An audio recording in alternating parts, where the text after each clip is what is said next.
Oui, Tony Mix, moi tap dou kon sa, moi vend like avec comment sur Instagram pour ou aider me joindre moun ka pa acheter pour moi ka vendre yo parce que et ça me fait moi vend like avec comment qui va trop cher mais besoin moun comme moi kono plein moun l'autre bord qui a besoin de ça ou te ka aider me joindre moun mais ou même si ou besoin tout moi tap ka ba ou.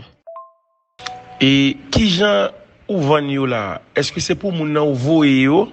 Comme si moun nan pa acheter nan mon ou voye yo pour expliquez-moi parce que phénomène ça bon ka comprendre parce que trop pour moi. Expliquez-moi bien.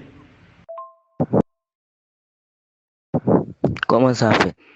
Moun nan avonik bam link post Instagram li a besoin like là, l'avonik dim combien like la besoin ou bien comment et puis tout l'avonik ko like avec comment tu vas monter sans problème. C'est par PayPal pour moun envoyer comme là pour moi et puis tout l'avonik dim quantité like la besoin ou bien comment là et puis tout m'a bali yo sans problème.